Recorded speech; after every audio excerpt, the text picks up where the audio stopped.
Our top focus remains the fate of the Pakistan Prime Minister at this hour. The countdown is on for the cricketer turned politician Imran Khan's toughest match yet. On March 31st, the Pakistan National Assembly will begin a debate on the no-confidence motion that has now been tabled. And going by what Imran's Interior Minister has now said, a vote on the no-confidence motion will take place in the next 7 days.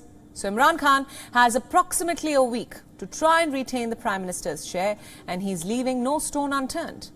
In the latest, Imran Khan's party, the Pakistan Tehreek-e-Insaf, has issued a whip to all its lawmakers asking them to abstain from voting or not attend the meeting of the National Assembly on the day of voting. The letter says that no member of the PTI shall attend or make himself or herself available at the time and day of voting on the resolution of no confidence. The letter also clearly says that no member shall extend any favour relating to vote of no confidence to any other party. Imran in his letter says that any violation of the directions given to the lawmakers shall be treated as express defection in terms of Article 63A. So what is this Article 63 all about? Well, it deals with the disqualification of lawmakers over defection. The Supreme Court is already hearing a PTI plea asking the Supreme Court to advise if it could seek lifelong disqualification of defectors from the ruling party. The National Assembly of Pakistan has 342 seats. The halfway mark is 172, and this is crucial. Imran Khan's ruling alliance had 177 seats, 155 with the Pakistan Tehreek-e-Insaf, 22 with the allies.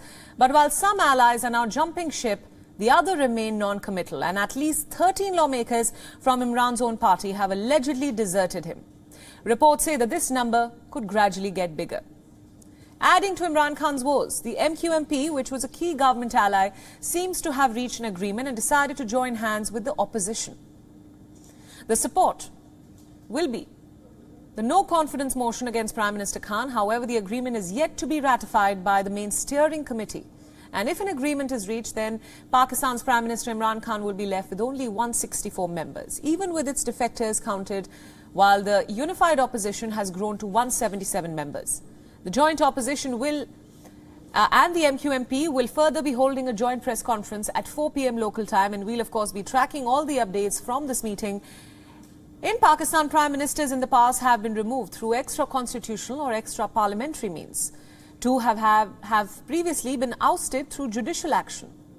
Imran Khan is the third premier to face a no-confidence motion, but with all the odds stacked up against him, he could possibly be the first prime minister to be ousted through a no-trust vote.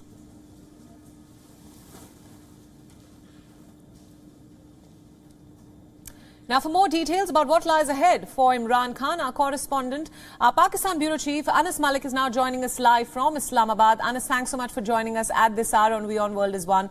Tell us about what lies ahead, what's happening on ground. We'll just get our Pakistan Bureau Chief, Anas Malik, back on this broadcast as soon as possible. For now, let's tell you what's happening in Pakistan. That, of course, remains a big story of the day today. As we know, the countdown is on for the cricketer turned politician.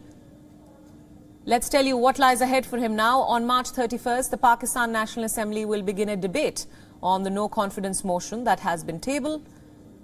And the vote of no-confidence motion is expected to take place within the next 7 days. The Pak Prime Minister has approximately a week to try and retain the Prime Minister's chair.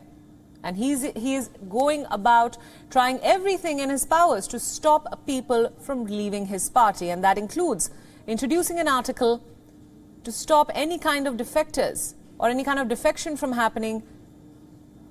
He has now written a letter which says that no member of the PTI shall attend or make himself or herself available at the time and day of voting on the resolution of no confidence.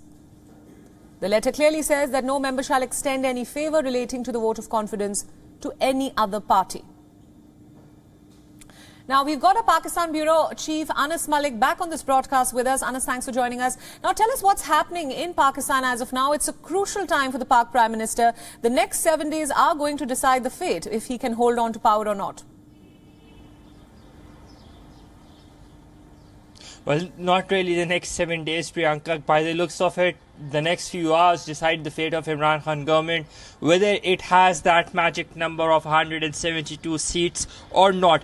That is the key question. That the government has roughly about 5.5 hours, and will they be able to convince the MQM to not step out of the coalition and align with the opposition? That is the key question. In a late night development, we saw that the MQM literally went into the camp of the opposition after what we believe, or what is being said, was an agreement between the MQM and the opposition. Joint opposition was reached upon to support the no confidence motion. Now, after that, late at night, around 3 a.m. Pakistan time, we saw the government delegation rushing to the MQM, rushing to the parliament lodges, meeting with the MQM members in a hurry, in a last minute bid rather, to save their government and do some efforts. Though it's still unclear. The MQM steering committee or the Rabta committee will be meeting at 2 p.m. Pakistan time. The Pakistan People's Party's Central Executive Committee, the CEC, will also be meeting at 2 p.m. Pakistan time. These are separate meetings. Both of them will be ratifying the agreement that has been done with the MQM. And then after that, at around 4 p.m., in case if it's ratified, then both they will be holding a joint press conference. In case if that happens, Imran Khan loses majority. Right now, the opposition has in the number game about 170 members, which includes allies and without the defectors from the PTI, but the allies who have switched side from government to the opposition. In case if MQM comes on board, that number goes up to 177, and that means it might just mean that it's game over for the Pakistan Tehreek-e-Insaf government. But all said and done, the next 5 hours in the Pakistani politics are very, very crucial. Priyanka? Absolutely, Anas. Thanks for summing that up for us. As you've pointed out, that all eyes are on the MQM announcement that is scheduled for later today. We at WION will, of course, continue to track all the updates.